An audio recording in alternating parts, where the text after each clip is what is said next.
నమస్తే అండి. హరీష్ రావు గారు, మిమ్మల్ని అరెస్ట్ చేశారు పోలీసులు. ఏంటి ప్రస్తుతం మీరు ఎక్కడున్నారు, ఏం జరుగుతోంది? మేము కౌశిక్ రెడ్డి గారిని అక్రమంగా అన్యాయంగా అరెస్ట్ చేస్తున్నారని తెలిసి ఉదయం నేను కౌశిక్ రెడ్డి గారి ఇంటికి వెళ్ళాను. పోలీసులకు కూడా చెప్పాం, అసలు ఏ కేసులో అరెస్ట్ చేస్తున్నారు, మీ దగ్గర అరెస్ట్ వారెంట్ ఉందా అని నేను అడిగాను. అరెస్ట్ వారెంట్ లేదండి, అవసరం లేదు, మాకు ఎఫ్ఐఆర్ ఉంది అన్నాడు. ఎఫ్ఐఆర్ కాపీ ఇవ్వండి అని నేను అడిగాను, కానీ ఎఫ్ఐఆర్ కాపీ ఇవ్వలేదు. ఈ రోజు రాష్ట్రంలో ఎంత అరాచక పాలన జరుగుతా ఉందంటే, ఉదాహరణకు నేను TV9 మిమ్మల్ని కూడా కోరుతా ఉన్నాను.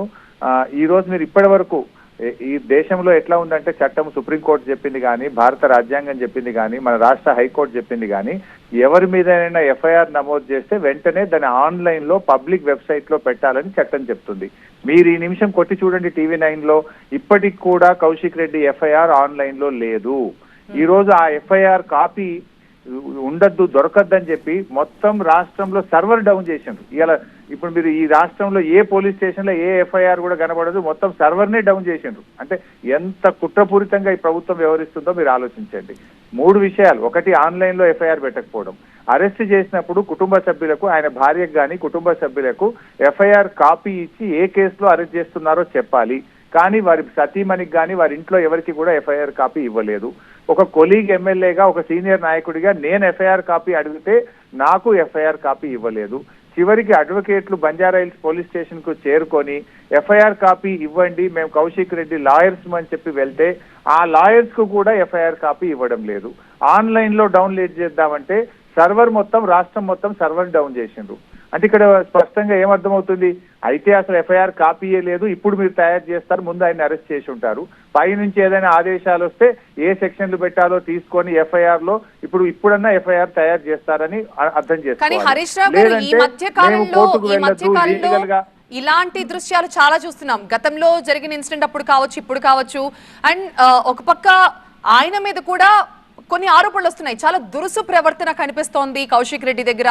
పదే పదే అధికారులు కావచ్చు, పోలీసుల్ని కావచ్చు, ఆయన బెదిరిస్తూ మాట్లాడటం. దీని గురించి కౌశిక్ రెడ్డి గారు ఏమీ అనలేదు. ఆయన అపాయింట్మెంట్ తీసుకొని వెళ్లారు. ఏసీపీ గారిది నేను కంప్లైంట్ ఇవ్వడానికి మీ పోలీస్ స్టేషన్ కి వస్తాను, నాకు అపాయింట్మెంట్ ఇవ్వమంటే మధ్యాహ్నం 3 గంటలకు కౌశిక్ రెడ్డి గారికి అపాయింట్మెంట్ ఇచ్చారు.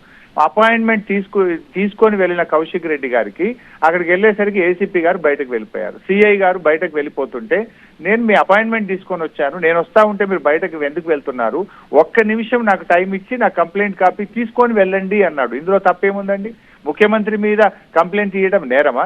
ముఖ్యమంత్రి మీద నా ఫోన్ ట్యాప్ అవుతుందని కంప్లైంట్ ఇస్తే ఎఫ్ఐఆర్ నమోదు చేయాల్సింది ముఖ్యమంత్రి మీద, కానీ ఉల్టా కౌశిక్ రెడ్డి మీద ఎఫ్ఐఆర్ నమోదు చేసి ఇలా రాత్రికి రాత్రి 24 గంటల్లో ఆయన అరెస్ట్ చేసేటువంటి ప్రయత్నం చేస్తున్నారు.